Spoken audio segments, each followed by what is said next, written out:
청년부 예배에 오신 여러분을 환영합니다. 저희 새로 보는 얼굴도 있고 오랜만에 보는 얼굴도 있는데 점점 이제 인원이 늘어나고 있는 모습을 보니 저도 웃음이 납니다.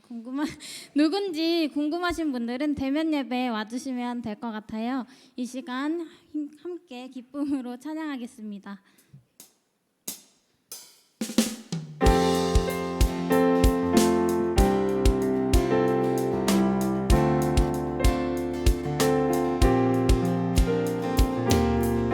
찬양하시겠습니다.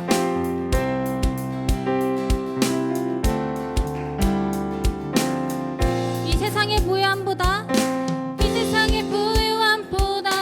이 세상의 좋은 친구보다 나의 꿈을 이루는 것보다 더 귀한 분 필요한 모든 것이 다 없고 내가 원한 삶을 사는 것보다 어느 누구의 그 사랑보다 이 세상의 부유함보다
다시 찬양하겠습니다.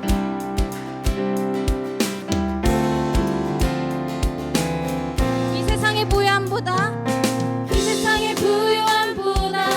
이 세상의 좋은 친구보다 나의 꿈을 이루는 것보다 더 귀한 분 필요한 모든 것이 다 없고 내가 원하는 삶을 사는 것보다 어느 누구의 그 사랑보다 이 세상의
붙드소서 주님 나를 놓지 마소서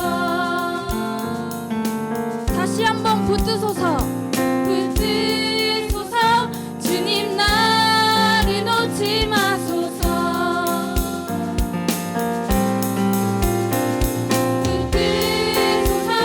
주님 나를 놓지 마소서 마지막으로 붙드소서 주님 나를 놓지 마소서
이 시간 우리의 모든 상황 속에서도 주관하시는 주님을 함께 찬양하기 원합니다. 모든 상황 속에서,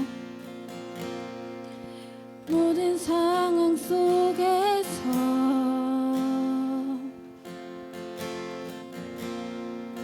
주를 찬양할지라.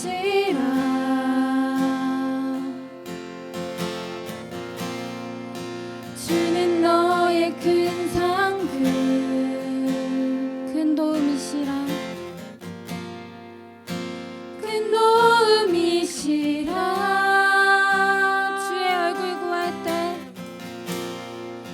주의 얼굴 구할 때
원치 않은 수련회를 위해서 함께 기도하고자 합니다. 각 지체들이 다른 삶을 살고 있지만 저희가 주님을 바라고 구하는 마음은 동일하다고 생각합니다. 이번 수련회를 통해서 내 영혼이 더욱 확장되고 그 수련회를 통해서 주님을 더욱더 바라볼 수 있는 귀한 수련회 되게 해달라고 이 시간 함께 기도하시겠습니다.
사랑과 은혜가 풍성하신 하나님 아버지 감사합니다. 저희들 비록 각자 다른 모습으로 예배의 자리에 나왔지만 이 시간을 잊지 않고 주님을 사모하는 마음으로 나왔습니다. 이 예배가 오직 신령과 진정으로 드려지는 예배 되게 하여 주시옵소서. 저희들은 지금껏 겪어보지 못한 코로나로 인해 교회의 문이 닫히고 예배의 자리를 잃었으며 온라인이라는 예배의 방식 등 여러 가지 문제들로 인해 영적으로 육적으로 많이 지쳐 있습니다. 이럴 때일수록 나의 능력이 아닌 주님의 능력만을 믿고 의지하게 하시고 하나님의 은혜가 충만하여 우리들이 가지고 있는 문제들을 오직 주님의 방법 안에서 해결할 수 있는 지혜를 허락하여 주시옵소서. 지난 한 주 저희들은 세상의 많은 유혹들과 눈앞에 보이는 죄에 현혹되고 내 욕심과 이익만을 채워 하나님의 계획이 아닌 나의 계획대로 살았음을 고백합니다. 부디 저희들을 용서하시고 잘못들을 깨달아 같은 실수를 반복하지 않게 모든 순간에 하나님께서 개입하여 주시옵소서. 하여 이 문제들을 오직 말씀 안에서 답을 찾아 세상 사람들과 구별된 부끄럽지 않은 주의 백성으로 살아가게 해주세요. 주님, 저희들 여름 수련회를 준비 중에 있습니다. 이번 수련회의 시간이 지친 영혼들에게 쉼과 위로가 되고 다시 일어설 수 있는 계기가 되기를 간절히 소망합니다. 부디 선하게 인도하여 주셔서 수련회를 준비하는 강도사님과 임원단 스태프들의 마음이 하나 되게 하시고 무엇보다 즐겁고 기쁨으로 감당할 힘을 허락하여 주세요. 말씀을 듣습니다. 말씀을 전하는 자나 듣는 자 모두가 주님의 마음 안에서 은혜의 시간 되게 하여 주시옵소서. 언제와 우리와 동행하시고 늘 보호하여 주실 것을 믿사오며 살아계신 예수님의 이름으로 기도드렸습니다. 아멘.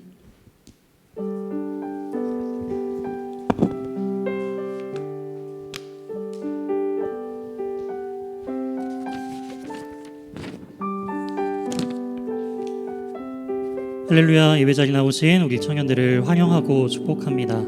오늘은 지난주보다 더 많으신 분들이 함께 또 실시간 예배에 참여해 주셨습니다. 새로 방문해 주신 분들도 계시고 또 오랜만에 이렇게 얼굴을 보는 반가운 얼굴들이 많이 있는데요.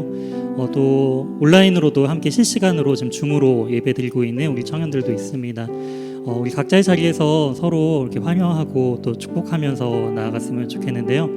우리 앞뒤 좌우를 바라보시면서 우리 함께 반갑게 또 눈으로 입모양을 못 보여주니까 우리 눈 웃음으로 서로 축복하는 마음으로 우리 오랜만에 봐서 또 반가운 그런 사랑의 마음을 담아서 축복했으면 좋겠습니다. 네, 오랜만입니다. 우리 만나서 반갑습니다. 우리 한번 서로 인사하면서 나아갔으면 좋겠습니다.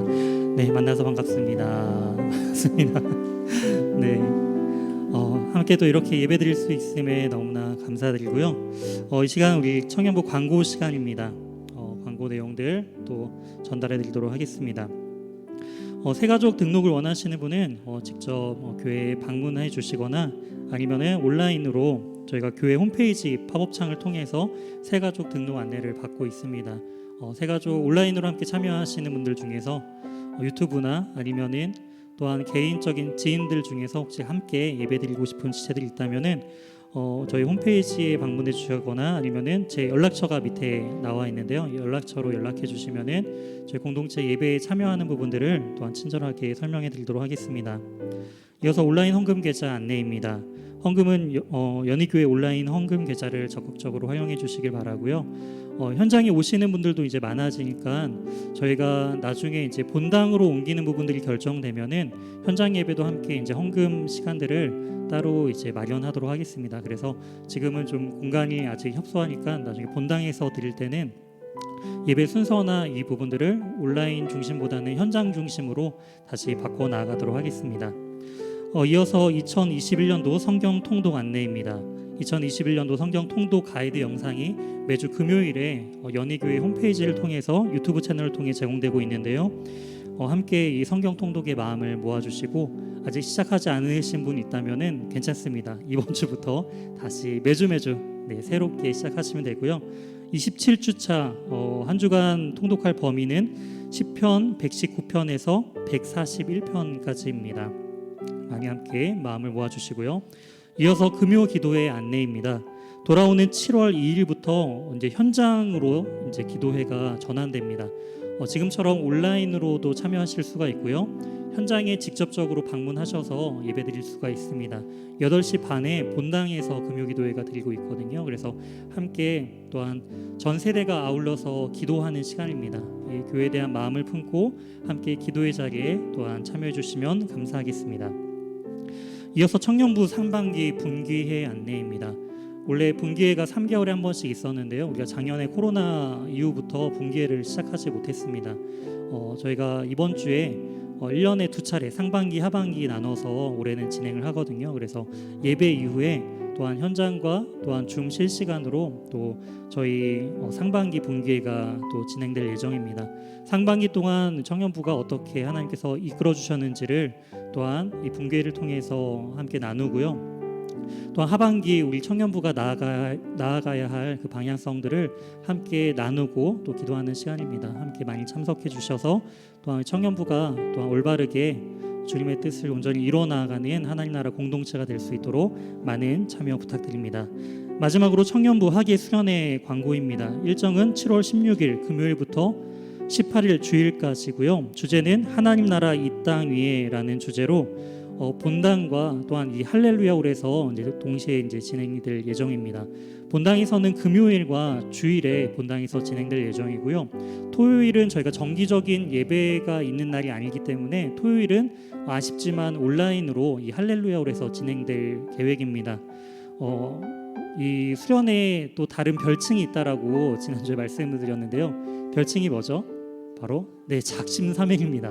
왜 작심삼일이냐면 이 수련회 3일을 우리가 작심해서 또 하나님 앞에 나아가자라는 그런 마음으로 비록 우리가 온라인으로도 하기도 하고 또한 저녁이나 이렇게 주일 이 예배 시간을 통해서 전체 우리가 외부로 나아가는 수련회처럼 이 2박 3일 전체를 그 함께 모여서 그런 수련회로 진행하지는 못하지만 그 수련회가 진행되는 그 시간들을 좀 더 집중해서 우리가 하나님 앞에 결단해서 나아가는 우리 귀한 청년들이 됐으면 좋겠습니다.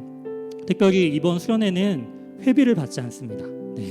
회비에서 자유하시기 바라고요.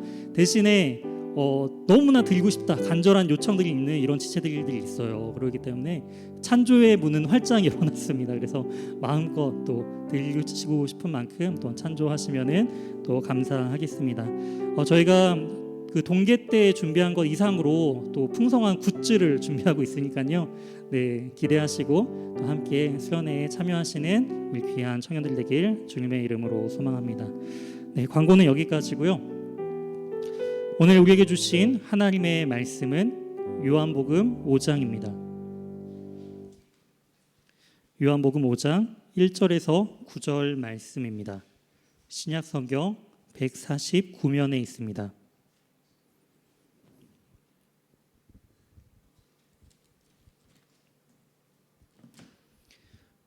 요한복음 5장 1절에서 9절 말씀 다 찾으셨으면 우리 한 절씩 교독하면서 읽도록 하겠습니다. 제가 먼저 5장 1절 말씀 읽도록 하겠습니다. 그 후에 유대인의 명절이 되어 예수께서 예루살렘에 올라가시니라. 예루살렘에 있는 양문 곁에 히브리 말로 베데스다라 하는 못이 있는데 거기 행각 5이 있고 그 안에 많은 병자, 맹인, 다리 저는 사람, 혈기 마른 사람이 누워 물의 움직임을 기다리니 이는 천사가 가끔 못에 내려와 물을 움직이게 하는데 움직인 후에 먼저 들어가는 자는 어떤 병에 걸렸든지 낫게 되밀어라. 거기 38해 된 병자가 있더라. 예수께서 그 누운 것을 보시고 병이 벌써 오랜 줄 아시고 이르시되 내가 낫고자 하느냐. 병자가 대답하되 주여 물이 움직일 때에 나를 못에 넣어주는 사람이 없어 내가 가는 동안에 다른 사람이 먼저 내려가나이다. 예수께서 이르시되 일어나 내 자리를 들고 걸어가라 하시니 함께 읽도록 하겠습니다. 그 사람이 곧 나가서 자리를 들고 걸어가니라. 이날은 안식일이니. 아멘. 오늘 이 본문을 중심으로 자비의 집이라는 제목으로 하나님의 말씀 증거하도록 하겠습니다. 우리가 계속적으로 이 요한복음에 나타난 그 표적들에 대한 기사들을 우리가 살펴보았죠. 우리가 지금까지 1장부터 4장까지 내용들을 살펴보면서 총 7가지의 표적 중에 2가지의 내용들을 우리가 함께 살펴보았습니다. 첫 번째 표적은요, 바로 갈릴리 가나의 혼인잔치에서 예수님께서 물을 변하여 포도주로 바꾸신 그런 표적의 사건들을 살펴보았고요. 두 번째 표적은 우리가 지난주에 살펴보았죠. 두 번째 표적이 어떤 거였죠? 갈릴리 가나에서 동일하게 왕의 신하의 아들을 살려주신 그런 기적이 바로 이 두 번째 나타난 표적이었습니다.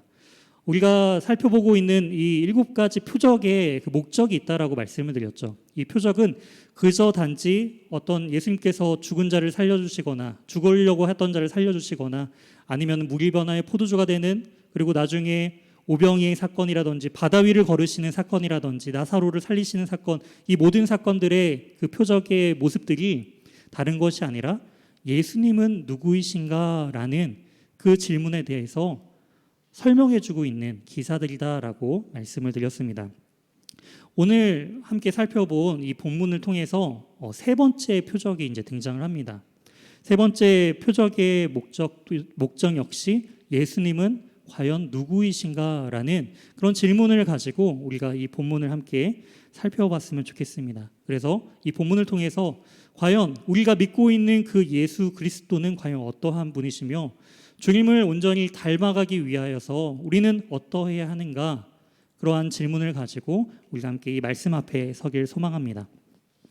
오늘 본문 1절 말씀을 보시게 되면은 그 후에라는 그러한 연결어로 이제 시작되는 것을 볼 수가 있는데요. 지금 예수님께서는 갈릴리 가나로 이동하셔서 왕의 신하를 살려주셨죠. 그리고 그 이후에 예수님께서 이제 다시금 갈릴리 가나 지역에서 예루살렘 지역으로 이동하시는 그 모습들을 1절 말씀을 통해 볼 수가 있습니다. 정확하게 얼마만의 시간들이 지났는지는 정확하게 알 수는 없지만 예수님께서는 지금 갈릴리 지역에서 예루살렘 지역으로 지금 이동하셨다라는 것을 우리가 1절을 통해서 알 수가 있습니다. 예수님께서 예루살렘으로 가신 목적은 바로 그때가 유대인의 명절이기 때문이었죠. 유대인들은 1년에 3차례 그 명절 때가 되면은 예루살렘에 있는 성전에 방문하여서 하나님 앞에 제사와 예배를 드림을 통하여서 그들의 신앙을 구별하며 나아가는 그런 문화들이 있었습니다. 아마 그것에 맞춰서 정확히 어떠한 명절인지는, 그게 6월절인지 어떠한 날인지는 정확하게 등장하지 않지만 예수님께서는 그 명절에 맞춰서 예루살렘으로 가시고 있다라는 것을 볼 수가 있죠. 그렇다면 가장 중요한 핵심은 무엇이죠? 예루살렘에 가는 목적은 바로 하나님 앞에 예배드리기 위한, 제사드리기 위한 그런 목적으로서 지금 가고 계신 것이죠. 그렇다면 예수님이 가장 먼저 방문해야 할 곳은 예루살렘 안에 있는 성전일 것입니다. 근데 예수님의 가는 길을 보면요, 성전으로 곧장 들어가시는 것이 아니라 지금 베데스다라는 그 못으로 이동하고 계시는 것을 2절 말씀을 통해 알 수가 있어요. 2절을 보시게 되면은 예루살렘에 있는 양문곁이라고 말하는데요. 예루살렘은 성이 이제 넓기 때문에 들어가는 입구가 다양합니다. 그래서 여기서 말하는 양문은 무슨 문이냐면은 쉽게 말해서 양들이 지나다니는 문이에요. 양들은 왜 그 문으로 지나다니냐면은 바로 하나님 앞에 제물로서 드릴 그 제물 짐승들을 바로 그 문을 통해서 바로 예배의 길이죠. 예배의 문이죠. 그 성전과 연결되는 그 양문길을 통해서 예수님께서는 그 옆에 있는 베데스다라 하는 그 연못으로 이동하시는 것을 볼 수가 있어요. 그 양문 옆에 이러한 그 연못이 있는 이유는요, 제물로서 드려질 그 짐승들을 깨끗하게 씻겨서 또한 그렇게 구별된 모습으로 하나님 앞에 드리기 위한 그런 목적을 가지고 이 연못이 있었다라는 것을 알 수가 있습니다. 또한 그 연못 근처에는 이 행각이 5개가 있다라고 설명하고 있는데요. 이 행각은요, 벽이 없고 기둥만 있는 거예요. 기둥만 있고 지붕을 세워서 사람들이 거기서 그늘로서 비를 피하거나 아니면 이 행각에서 또한 그 설교를 할 때 이제 사람들이 모여서 그 설교자가 설교하는 그 메시지를 듣는 그런 장소가 바로 이 행각이었습니다. 근데 이 베데스다라 하는 이 행각, 거기에서 이제 한 사건이 일어나는 것을 볼 수가 있습니다. 근데 여기 베데스다라 하는 이름의 뜻도 중요해요. 이 히브리 말로 이 베이트와 헤세드의 합성어입니다. 이 베데스다가. 베이트는 집이라는 뜻이에요. 그래서 히브리어로 집, 그리고 헤세드는 우리가 많이 들어봤죠. 헤세드의 어떤 뜻이죠? 자비, 은혜, 긍휼, 사랑, 이러한 의미들이 포괄된 것이 바로 이 헤세드라는 단어예요. 즉 이 두 가지를 연결하면은 자비의 집, 은혜의 집, 긍휼의 집 이렇게 해석을 할 수가 있죠. 그렇기 때문에 이 베데스다라는 이름의 제목으로 우리가 오늘 본문이 자비의 집이라고 이제 잡았죠. 이처럼 이 자비의 집에서 과연 어떠한 일들이 벌어지고 있는가, 이 부분들을 우리가 좀 핵심적으로 함께 살펴보기를 원합니다. 3절 말씀을 보니까 이 베데스다라는 그 연못, 자비의 집 연못에 그 바로 옆에 있는 행각에 어떠한 사람들이, 그 그늘에 어떠한 사람들이 머물러 있는가, 3절 말씀을 보니까 그 안에 병자, 맹인, 다리 저는 사람, 혈기 마른 사람이 좀 누워 있었다라는 거예요. 그래서 혈기 마른 사람이라는 것은요, 이제 그 중풍병자를 의미하고 있습니다. 몸의 혈액 순환이 온전히 되지 않는, 걷지 못하고 누워만 있을 수밖에 없는 그런 중풍병자들을 의미하고 있는데요. 뒤에 보면은 이제 성경을 열심히 통독하시는 분들은 가끔 이런 질문을 할 때가 있어요. 기호 같은 게 있죠.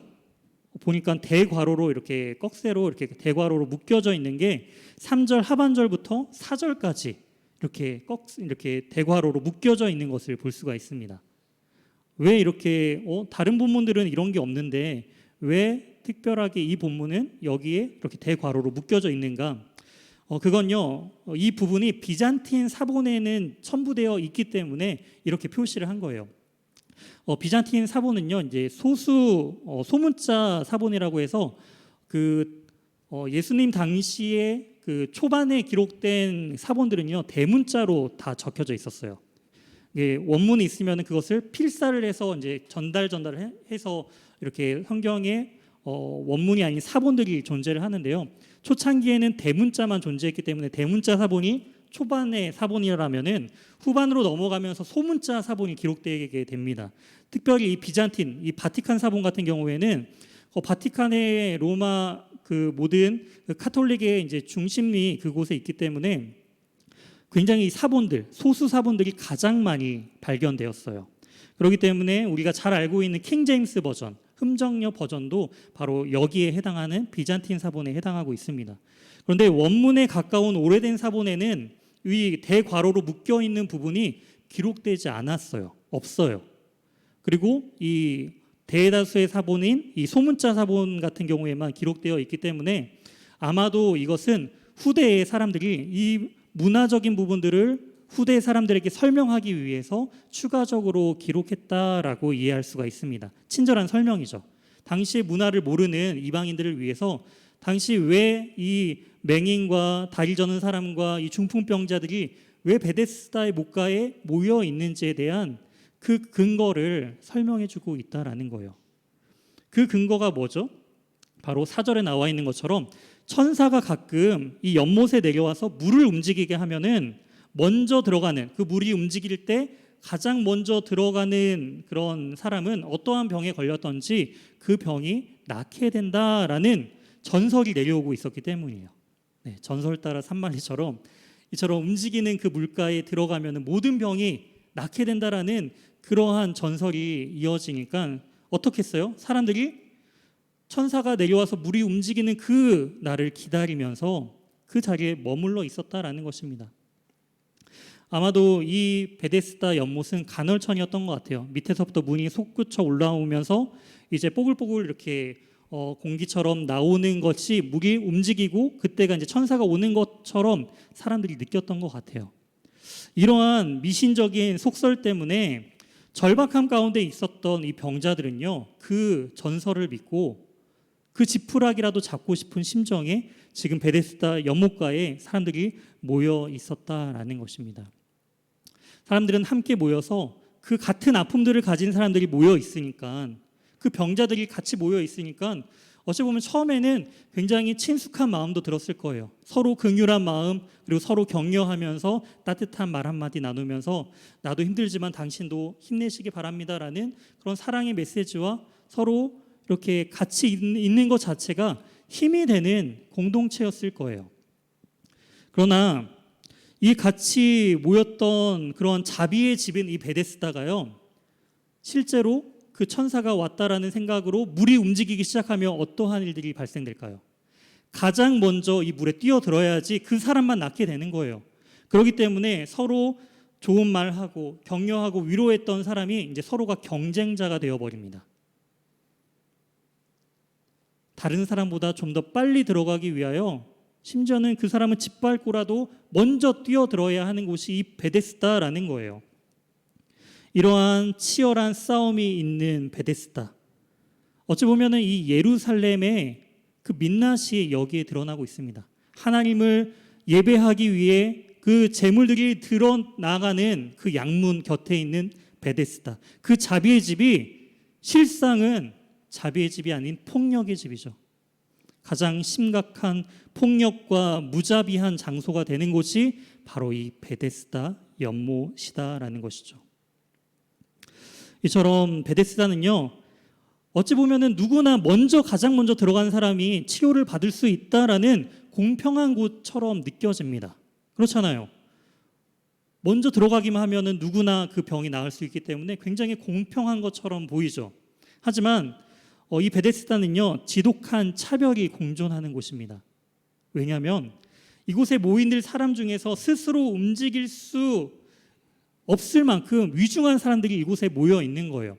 그 위중한 사람들 가운데 가장 먼저 이 물가에 들어가기 위해서는 그 중에 가장 건강한 사람이, 상대적으로 가장 건강한 사람이 가장 먼저 이 베데스다 연못가에 들어가게 된다라는 것이죠. 이제 부유한 것도 하나의 힘이 될 수 있어요. 누군가 나를 옮겨줄 사람이 항시 대기하고 있다라고 한다면, 병이 들었지만 또한 그만큼의 재물이 있다라고 한다면 사람을 고용해서 함께 하루 종일 같이 있는 것이죠. 그래서 물이 움직이면은 자신을 들어서 물가에 던져줄 수 있는 사람을 고용할 수 있는 그런 사람만이 가장 먼저 이 물가에 들어갈 수 있는, 가장 불평등한 그러한 장소가 바로 이 베데스다라는 사실을 우리는 알아야 합니다. 이러한 배경 속에서, 이러한 장소 가운데 이제 한 명의 인물로 시선이 모아지게 됩니다. 예수님의 시선이 5절로 이르게 된다라는 것이죠. 5절 말씀을 보니까 거기 38해 된 병자가 있더라. 이러한 배경 속에서 예수님의 시선이 한 38년 된 병자에게 그 시선이 옮겨지고 있다라는 거예요. 예수님께서는 그 누운 것을 보십니다. 일어설 수 없는, 혼자서는 도저히 일어설 수 없는 그러한 병에 걸려 38년 동안 그 병을 앓고 있는 병자의 그 대한 이야기가 이제 6절부터 나온 것을 볼 수가 있습니다. 과연 38년 동안 한 가지 병에 고통당했다면은 그 사람은 과연 어떠한 상황에 놓여져 있었을까요? 도저히 가늠이 안 되죠. 내가 그 병을 낫기 위해서 정말 지푸라기라도 잡는 심정으로 간절하게 이곳에 나왔는데 이 베데스다 연못에서 38년 동안 그는 그 병을 앓으면서 그 자리를 지키고 있었다라는 것입니다. 제가 몇 년 전에 어떤 한 목사님의 간증을 이렇게 듣게 된 적이 있어요. 그 목사님의 어머니는 무당이었습니다. 아버지는 술에 중독되어 있던 중독자였고요. 또한 동생이 있었는데 이 동생은 정신질환과 소아마비로 늘 집에 누워 있어야만 했던 동생이에요. 어머니는 무당, 아버지는 술 중독자로 집을 돌보지 않는 상황 가운데 이 동생은 형을 의지해서 온전히 이 목사님이 계속 이 동생을 돌보야만 했던 상황 가운데 있었던 거예요. 너무나 지쳤죠. 이 목사님이 열심히 동생을 사랑하는 마음으로 자기가 아니면 누가 이 동생을 돌볼까라는 마음으로 한 해 한 해 돌보기 시작합니다. 어느덧 중학생이 되고 고등학생이 되었어요. 집안 상황은 전혀 변하지 않았어요. 무당을 믿는 어머니, 여전히 술 중독자인 아버지, 그리고 정신질환과 소아마비로 일어나지 않고 늘 누워있는 그 동생. 하루는 그 동생이 기저귀에 똥을 싸서 넘쳐서 기저귀 바닥이 다 흘리는 그런 가운데 어떤 마음이 들었을까요? 이분은 정말 간절하게 그런 생각을 했대요. 동생이 정말 죽었으면 좋겠다.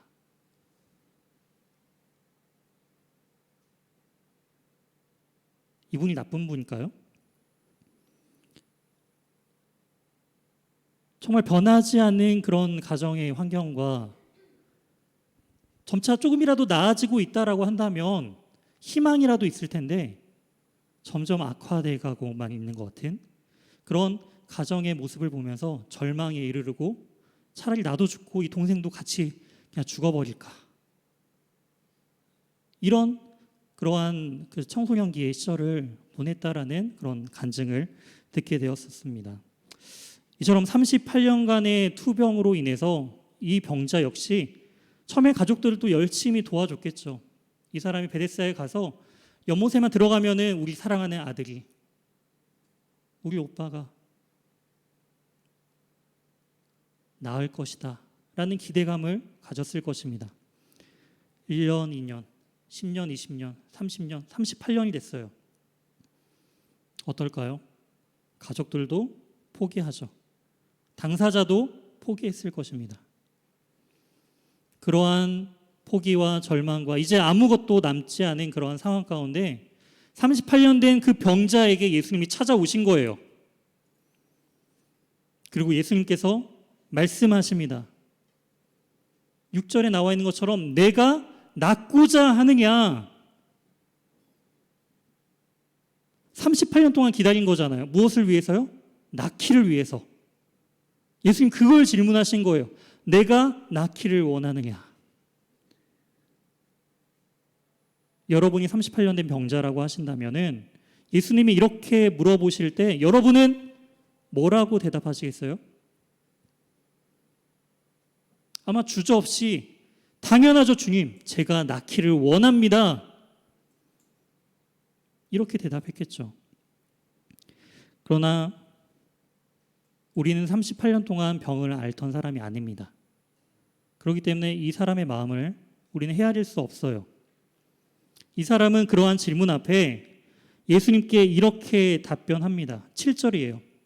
병자가 대답하되 주여 물이 움직일 때에 나를 못에 넣어주는 사람이 없어 내가 가는 동안에 다른 사람이 먼저 내려가나이다.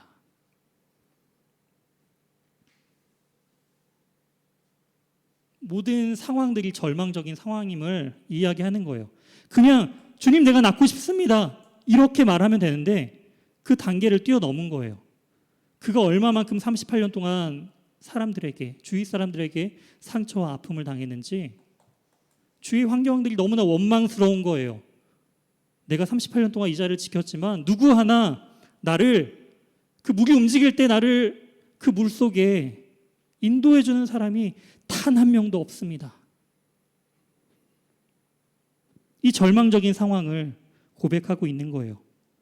이 38년 된 병자는 육체적인 질병뿐만이 아니라 마음의 상처와 아픔, 사회적인 소외를 당하고 있음을 우리는 알 수가 있습니다. 이러한 고통 가운데, 절망 가운데 아무런 희망도 없는, 그저 낫고 싶으냐라고 말할 때 낫고 싶습니다라고 말할 용기도 없는, 아무런 희망이 없는 이 병자에게 주님께서는 이렇게 요청하세요. 8절입니다. 우리 8절 말씀 같이 한번 읽도록 하겠습니다. 시작.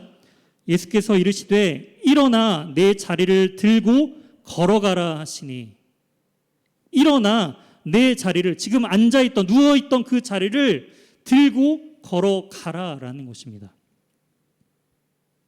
주위의 환경적인 요소에 원망할 것들에 집중하는 것이 아니라 병 고침에 대한 그 첫 열망을 회복하고, 또한 지금 너의 앞에 서 있는 내가 내 말의 권능으로 말미암아 순종할 때 이 병에서 노임을 받을 것이다라는 그러한 순종을 주님께서는 요청하고 계시다라는 것이죠. 이 사람은요, 예수님의 말씀에 반응합니다.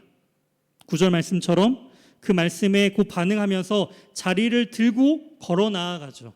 놀라운 역사가, 기적이, 이 표적이 일어나는 것을 지금 보게 되었다라는 것입니다.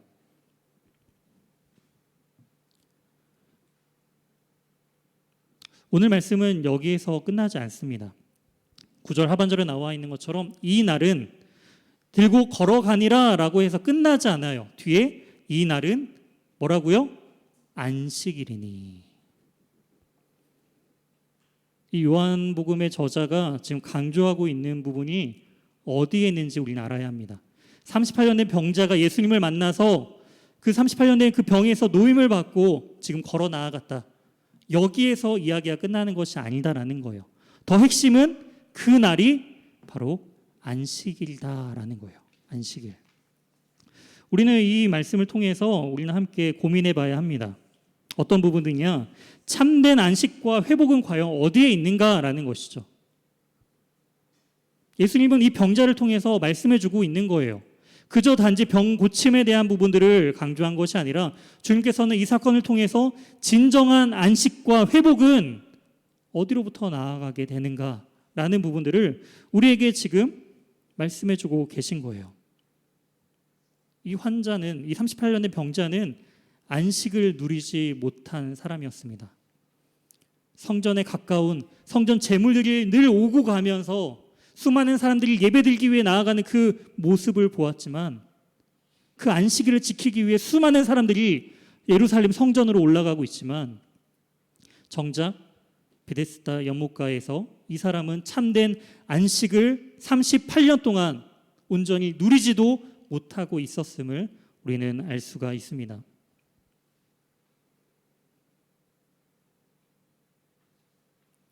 안식에 대한 참된 의미가 왜곡되면요, 어떤 일이 벌어지냐면 다른 사람의 아픔을 공감할 수가 없게 돼요.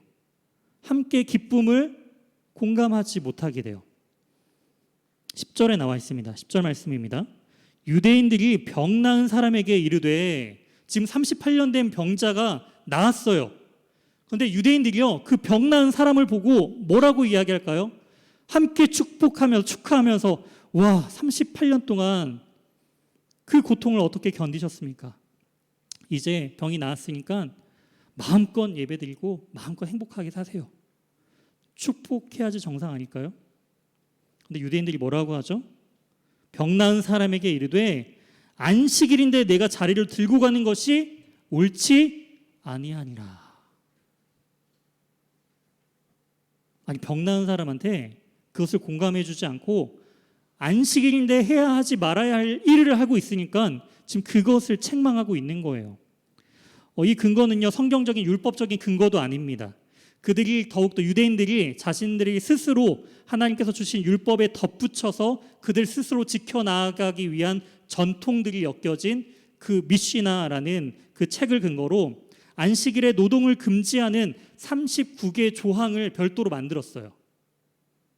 그 중에 하나가 안식일에 짐을 지고 이동할 수 없다라는 그러한 규정을 그들 스스로, 유대인들 스스로가 하나의 전통을 만들어서 이 안식일을 지키고 있었다라는 것이죠.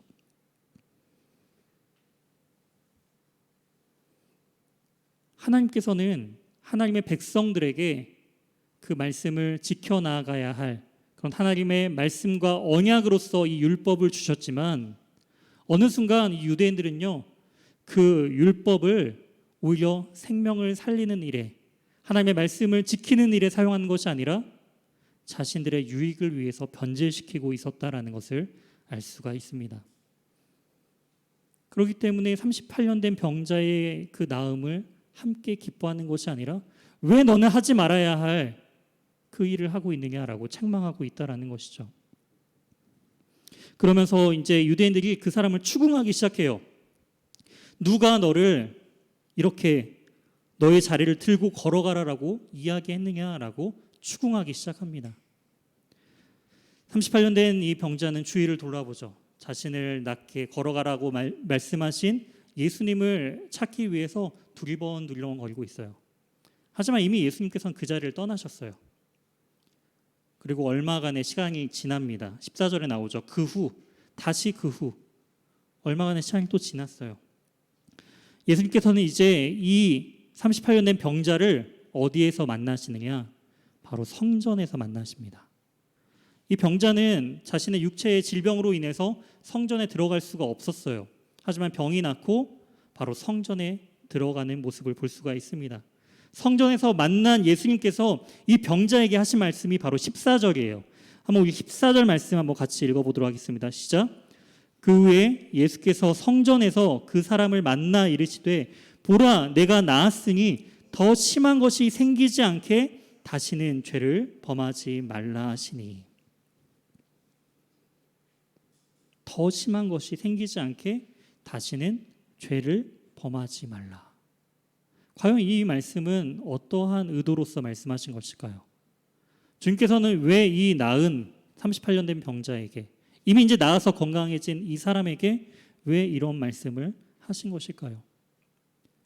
예수님의 말씀은요, 다시 살리는, 육체에 무너졌던 질병에서 다시 생명을 주는 생명의 말씀이시기도 하지만 동시에 이 예수님의 말씀은요, 심판의 말씀이시다라는 것을 우리는 기억해야 합니다. 주님의 말씀을 온전히 지킬 때는 그 말씀으로 인해 생명으로 옮겨지고 병에서 나음으로 나아가지만 그 하나님의 말씀을 지키지 아니하고 다시금 죄의 자리로 나아갈 때는 어떻게 된다고요? 더 심한 악한 죄의 질병으로서 영원한 형벌, 영원한 죽음에 이르게 된다라는 그 사실을 주님께서는 이 병자에게, 다시금 건강이 회복된 이 사람에게 말씀해주고 계신 거예요. 예수님을 다시 만난 이 사람이 과연 어떻게 반응했을까요? 자신의 병을 낫게 해준 사람이에요.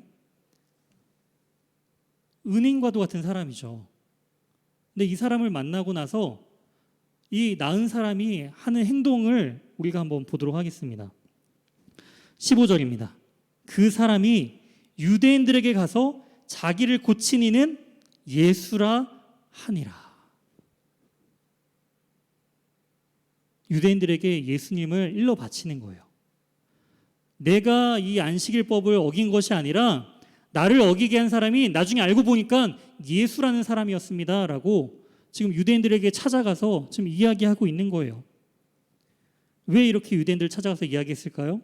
그것은 안식일을 어긴 것에 대한 그 책임을 회피하기 위함이다라는 것이죠.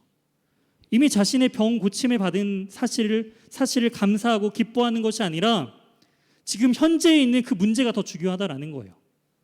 38년 동안 그 고통당했던 그 아픔들을 낫게 해주신 그 은혜를 기억한 것이 아니라 단지 지금 직면에 있는 안식일을 어겨서 내가 지금 유대인들 이 사회 가운데 어떠한 악한 영향력을 받을 것을 두려워한 나머지 예수님을 고발하기 시작했다라는 것입니다. 이 사람은 육체적인 고침을 받았습니다. 놀라운 기적을 경험했죠. 하지만 영적인 구원에 이르지는 못하게 되었습니다. 지금의 문제보다 작으신 분으로 인식하고 있다라는 것이죠. 주님은 이를 통해서 진정한 안식은 무엇인가 라는 것을 계속적으로 이야기해주고 있는 거예요. 이 병자에게 진정한 안식은 무엇일까요? 병에서 나은 것이 진정한 안식을 누릴 수 있는 것일까요? 이 사람은 병에서 노임을 받았어요. 성전에서 그토록 열망했던 성전에 나아가서 주님 앞에 예배드리는 그 날을 38년 동안 꿈꾸었을 이 사람이 성전 가운데도 나아갔습니다. 근데 정작 예수님을 고발하는 상황 가운데 있는 모습을 보면서 지금 예수님을 이렇게 질문하는 거예요. 진정한 안식은 무엇이냐? 진정한 안식은 무엇이냐? 우리는 이 말씀을 통해 알 수 있습니다. 단지 그 병이 놓였다고 해서, 병에서 자유하다고 해서 안식에 이르는 것은 아니다라는 것이죠. 성경에서는요, 그 안식에 대한 부분들을 창세기 2장에 처음 등장하고 있습니다. 창세기 2장에서 첫 안식일에 대한 부분들을 우리에게 말씀하시죠. 안식일을 하신 이유와 목적은 하나님께서 모든 것을 창조하신 이후에 안식하심을 통하여서 그날을 복되게 하셨습니다. 이것이 안식일을 지키는 그 첫 시작이죠. 근데 유대인들은요, 이 안식일을 어떻게 지키나요? 아무것도 하지 않는 것으로 지키고 있는 거예요.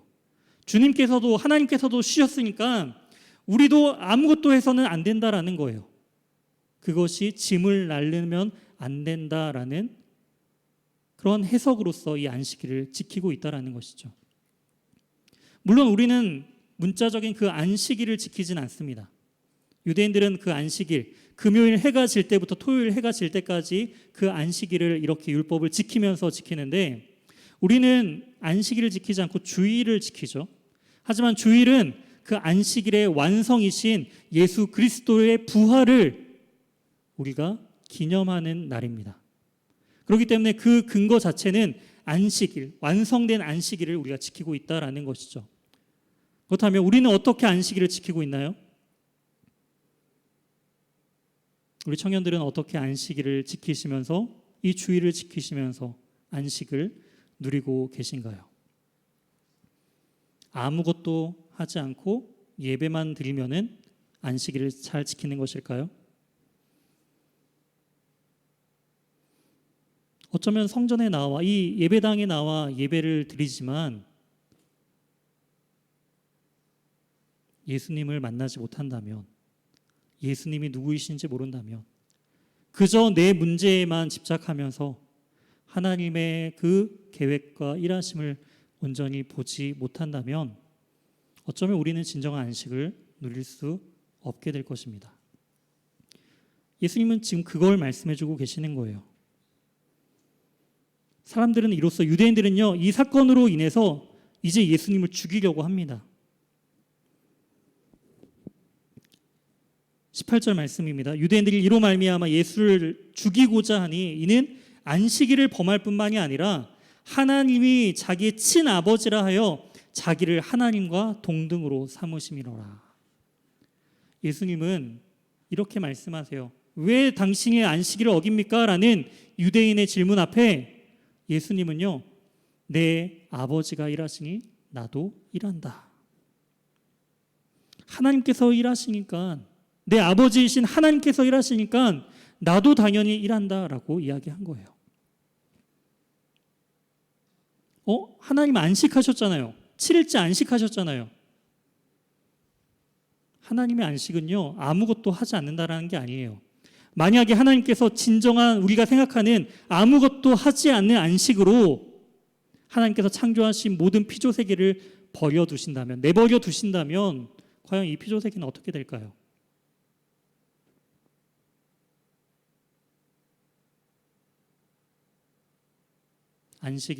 안식일에도 생명은 태어나고 또한 생명은 죽습니다. 이 우주 모든 만물이 또 하나님의 주권 가운데 지금 유지되고 보존되고 있다라는 거예요. 즉 하나님은 안식일에도 일하고 계시고 쉬지 않고 여전히 역사하시고 일하시는 분이시다라는 것이죠. 그렇다면 하나님께서도 일하시니까 우리도 일해야 된다. 그렇구나. 이제 앞으로 주일에도 예배 후에 열심히 직장생활 열심히 다른 나의 준비를 위해서 열심히 뭔가를 해야겠구나. 그런 의미가 아니라 예수님께서는 바로 하나님의 나라의 그 일을 완성하기 위해서 죄악 가운데 있었던 우리를 찾아오셔서 생명을 주시기 위해서 그 한 영혼을 바라보시면서 여전히 일하고 계신다라는 거예요. 생명을 살리는 일, 하나님의 나라를 확장시키는 일. 우리는 그것을 기억하는 것이 바로 참된 안식을 지키는 것입니다. 그렇기 때문에 우리가 생업을 중단하고 우리의 일을 중단해서까지도 이 날을 구별해서 하나님 앞에 드리고 있는 거예요. 내가 하나님께 새 생명을 받은 하나님의 참된 자녀구나라는 그 사실을 그저 우리의 어떠한 상황들이 개선되는 것을 원하는 그러한 신앙생활이 아니라 진정한 하나님이 어떠한 분이신가, 예수 그리스도가 어떠한 분이신가를 우리가 온전히 깨닫고 알고 그분을 닮아가기 위하여서, 그분을 닮아 생명을 살리고 하나님의 나라를 확장하는 그 일을 위하여 우리가 부르심을 받았다라는 그 사실을 다시금 우리가 깨닫고 결단하기 위해서 우리가 이 주일을 지키는 것입니다. 사랑하는 청년 여러분, 주님 안에서 참된 안식을 누리시기 바랍니다. 주님은 38년 된 병자에게 아무도 관심 가지지 않고 모든 것을 포기했던 가족들도, 심지어는 자신 역시도 병에 놓이는 것을 포기했던 이 사람에게 찾아오셔서 그 문제를 해결해 주십니다. 우리의 인생 가운데서도 우리를 포기하지 아니하시고 우리를 만나주시고 우리를 불러주시고 그 문제를 해결해 주시는 분이시다라는 거예요. 근데 중요한 것은요, 그 문제의 해결을 뛰어넘어 그 문제를 바라보아서는 안 된다라는 거예요. 그 문제에 해결해 주시고 또한 우리의 참된 주인이신 예수님을 온전히 바라볼 수 있는 그 믿음의 눈이 필요하다라는 것입니다. 38년 된 병자에게 아쉬운 것은 그 참된 믿음이 빠져 있다라는 거예요. 병도 나았고 외적인 예배의 형식도 회복되었지만 진정한 예배의 대상, 예수님이 어떠한 분이신지에 대한 그 이해를 하지 못했다라는 것입니다. 가장 중요한 게 빠졌다라는 것이죠.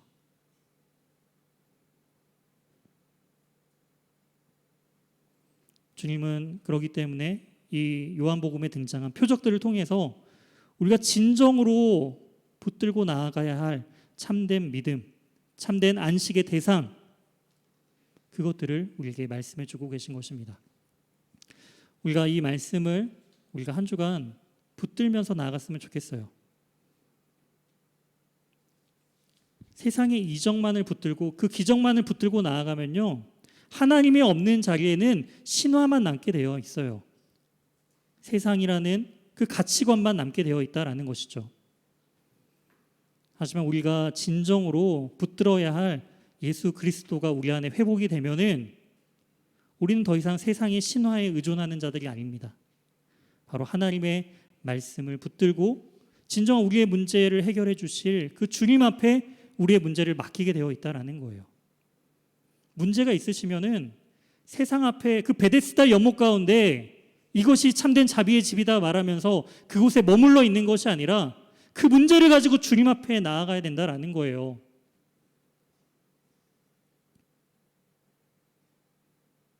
그리고 그 문제에만 얽매여서 있어서는 안 되고 하나님을 의지함을 통해서 주님은 주 안에서 참된 안식을 누릴 것을 우리에게 말씀해 주고 계십니다. 주 안에서 그 참된 평안과 안식을 누리며 참된 믿음으로써 나아가는 저와 우리 사랑하는 귀한 예수가족 청년, 우리 귀한 지체들이 되길 주님의 이름으로 소망합니다. 우리 함께 말씀을 기억하고 결단하면서 우리 지난주에 함께 불렀던 찬양이죠. 나는 믿네라는 찬양입니다. 현장에 오신 분들은 앞에 들어오셔서 받으셨던 그 악보를 보시면서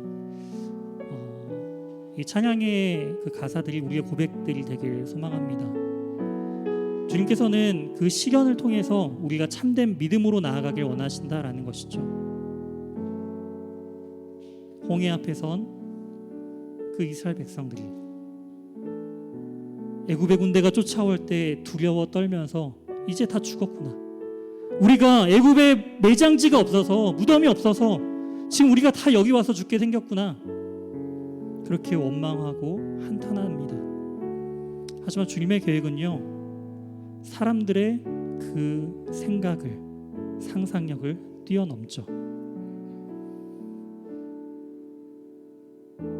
홍해 바다를 마른 땅으로 걷게 하시는, 나중에 살펴보겠지만 바다 위를 걸으시는 그 주님의 역사하심, 놀라우심을 우리는 믿음으로 고백하길 소망합니다. 함께 찬양하며 나가도록 하겠습니다. 내게 허락하신 시련을 통해 나의 믿음 더욱 강하게 자라나고 험한 산과 골짜기 지나는 동안 주께 더 가까이 나를 이끄시네. 내가 겪는 시험이 어렵고 힘겨워도 내 주님보다 크지 않네. 내 앞에 바다가 갈라지지 않으며 주가 나로 바다 위 걷게 하리. 나는 믿네. 주의 능력으로 내 삶 새롭게 되리. 나는 믿네. 주의 능력으로 담대히 나가리라. 주와 함께 싸워 승리하리라. 날마다 믿음으로 나 살아가리. 한번 처음부터 다시 고백합시다.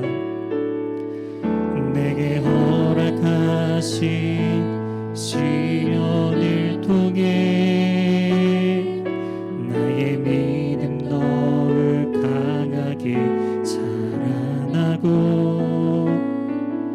험한 산과 골짜기 지나는 동안 주께 더 가까이 나를 이끄시네. 내가 겪는 시험이 어렵고 힘겨워도 내 주님보다 크지 않네.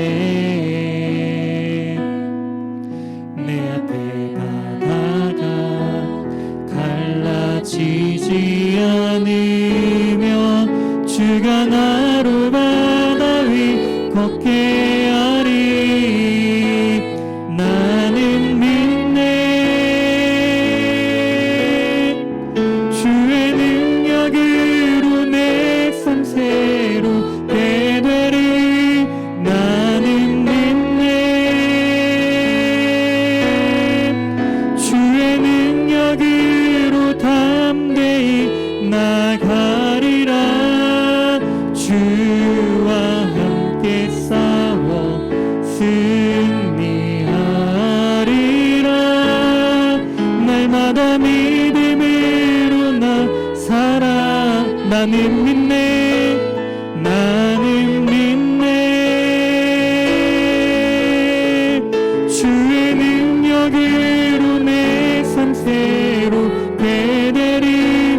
나는 믿네. 주의 능력으로 담대히 나가리라. 주와 함께 싸워 승리하리라.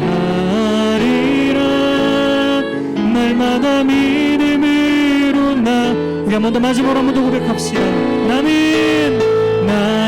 믿네. 아멘. 주의 능력으로 내 삶 새롭게 되리. 나는 믿네.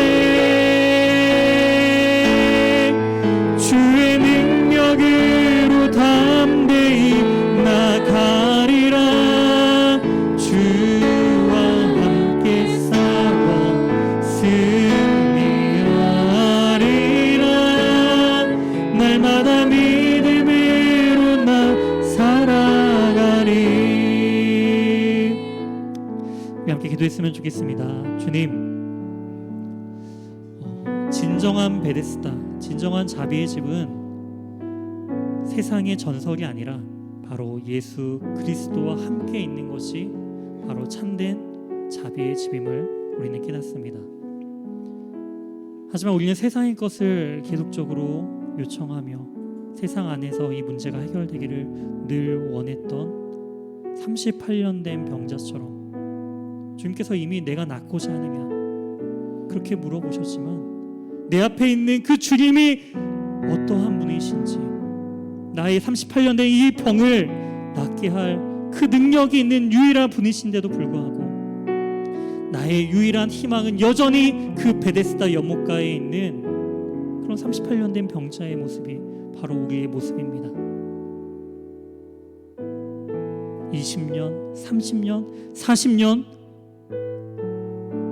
신앙생활하며 그러한 나이가 되었지만 여전히 우리는 38년 된 병자처럼 주님보다는 그 세상의 베데스다를, 주위에 있는 사람들을 원망하며 그 사람들에게 핑계를 돌리고 있는 그런 38년 된 그런 병자의 모습이 우리에게도 여전히 남아 있습니다. 주님, 이제는 눈을 들어서 그 주님을 온전히 바라보게 하여 주시옵소서. 일어나 내 자리를 들고 걸어 나아가라 말씀하신 그 주님의 말씀에 우리가 온전히 반응하길 원합니다. 영적인 죽음 가운데 그 죄악으로 인하여 엎드려져 있는 우리에게 일어나 걸어 나아갈지어다 말씀하신 그 주님의 부르심에 온전히 반응하며 하나님의 그 은혜 가운데 살아가는 참된 안식을 누리며 살아가는 우리 모두가 되게 하라고 이 시간 말씀을 의지하며 함께 기도하며 나아가도록 하겠습니다.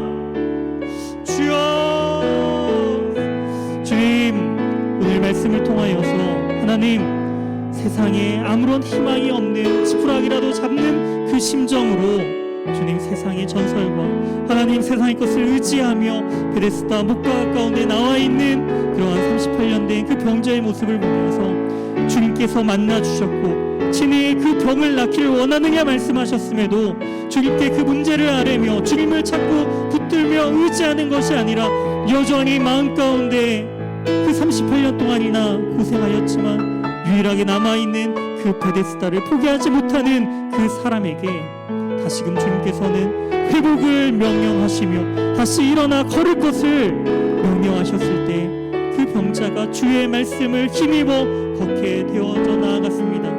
하지만 여전히 그 병의 문제가 해결받았음에도 불구하고 성전에 나아가 주님 앞에 예배드렸음에도 불구하고 여전히 예수 그리스도가 어떠한 분이신지 모르며 여전히 주님을 모르는 인생을 살아가는 그 영적인 죽음 가운데 놓여있는 안타까운 영혼을 바라보면서 주님, 우리 역시도 주님을 온전히 눈앞에 두고 믿음 가운데 나아가지만 여전히 그 주님을 바라보지 못하고 의지하지 못하고 신뢰하지 못했던 우리의 믿음 없음을 주님이 용서하여 주시옵소서. 우리에게 참된 믿음을 허락하여 주시사 담대한 믿음으로써 주님을 온전히 바라보고 믿음으로써 주님을 온전히 따라 나아갈 수 있는 참된 능력을 우리에게 허락하여 주시옵소서. 주의 말씀을 힘입어 살아가려고 노력하는 우리 귀한 청년들 한 사람 한 사람에게 성령의 충만함으로 기름 부어 주시사 주님을 온전히 깨달고 알 수 있는 지혜와 참된 능력을 우리에게 허락하여 주시옵소서. 그리하여 믿음으로 주님을 고백하고 또한 우리의 삶으로 결단하여 주님을 따라가는 참된 신앙의 믿음으로서 나아갈 수 있도록 주님 도와주시옵소서. 단지 지적인 동의로서 끝나는 것이 아니라 온전한 신앙으로서 주님을 따라 나아가는 삶으로 주님을 증거하게 도와주시고 삶으로 주님의 믿는다는 그 참된 믿음을 온전히 증거할 수 있도록 주님 역사하여 주시고 주님 인도하여 주시옵소서. 우리 한 번 더 기도했으면 좋겠습니다. 주님은 안식이 없는 자에게 참된 안식으로 초청하여 주셨습니다. 하지만 여전히 38년 된 병자는 예수님이 아닌 다른 어떠한 종교적인 행위와 다른 것들로서 그 안식을 누리려고 합니다. 우리는 어떠한가요? 우리는 주 안에서 참된 안식을 누리고 있나요? 다른 어떠한 여가, 다른 개인적인 쉼, 다른 것들로 안식을 누리려 하고 있지는 않나요? 이 문제만 해결되면은, 내 안에 있는 이 문제만 해결되면은 안식을 누릴 것 같은데 그 문제에 집중하느라 주님을 바라보지 못했던 우리의 믿음 없음을, 주 안에서 참된 안식을 누리지 못하였기 때문에 여전히 마음 한구석에 공허한 우리의 상한 심령들을 주님 예수 그리스도의 그 보혈의 능력으로 은혜로 채워 주시옵소서. 주님으로 충만한 복된 인생들이 될 수 있도록 주님 역사하여 주시옵소서. 오늘 선포된 주님께서 우리에게 말씀하신 그 말씀을 따라 그 38년 된 병자에게 일어나 걸어 나아가라 말씀하셨던 그런 말씀의 명령처럼 우리 역시도 영적인 죽음에서 일어나 걸어 담대히 나아갈 수 있는 참된 믿음과 안식을 허락해달라고 우리 다시 한번 기도하며 나아가도록 하겠습니다.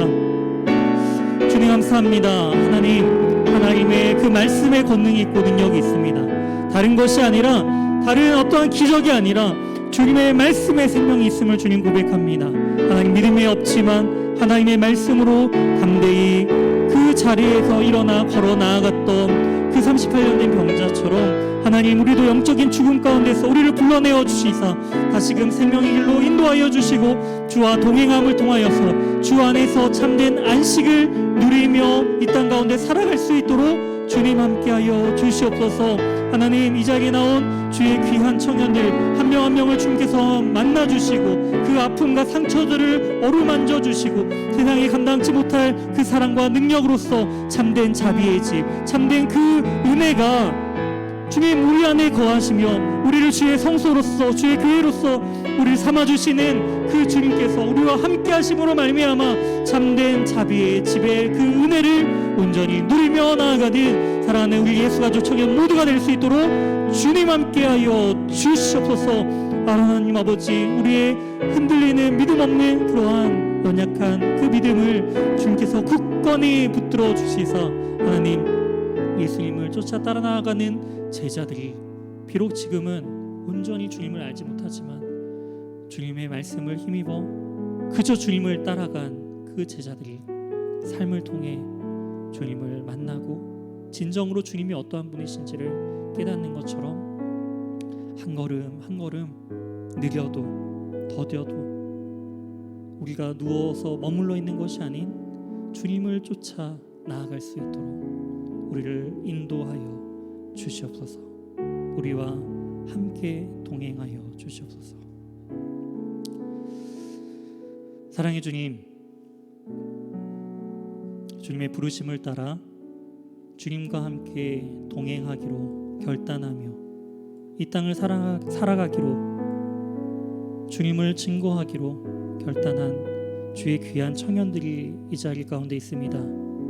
주님, 그렇게 결단하고 주님을 따라 나아가는 청년들, 세상 가운데 수많은 고난과 역경과 어려움 속에서 그 가운데도 포기하지 아니하고 그 주님의 말씀을 쫓아 끝까지 주님과 동행하며 나아갈 수 있도록 우리의 믿음을 붙들어 주시고, 혹시나 아무런 믿음 없이 주님이 어떠한 분이신지 모르는 우리 청년들이 있다면 주님께서 그 중풍병자에게 친히 찾아와 예수님 자신을 드러내시고 주님을 알려주신 것처럼 주님께서 만나주시고 깨닫게 하여 주시고 단지 그 지식적인 동의와 삶의 문제 해결을 뛰어넘어 진정한 안식의 근원 되신 그 주님을 누릴 수 있는 참된 은혜를 주님 허락하여 주시옵소서.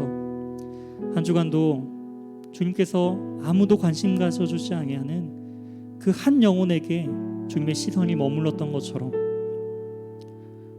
세상이 우리에게 아무런 관심을 주지 않지만 주님의 시선은 이 자리에 모여있는 주의 자녀들 한 사람 한 사람 모두에게 그 시선이 멈춰 있다라는 그 사실을 기억하며 한 주간도 주님과 동행하며 주님 안에서 참된 안식을 누리며 살아가는 복된 우리 예수가족 모든 청년들이 될 수 있도록 인도하여 주시옵소서. 주님 사랑합니다. 주님 감사합니다. 우리에게 참된 자비를 허락해 주시는 예수 그리스도의 이름으로 기도드립니다. 아멘.